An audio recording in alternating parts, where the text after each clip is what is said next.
Dulur tani, esok iki Kang Maburi mlaku-mlaku nek pematang sawah lur. Oke. Nyakar lur.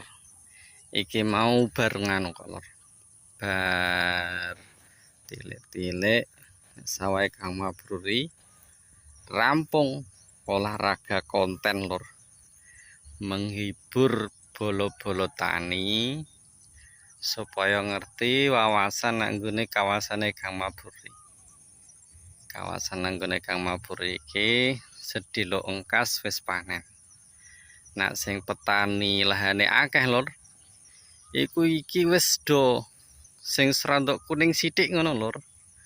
Upama iki rondok tuwa sithik, ngono kuwi wis do dijibuki lur.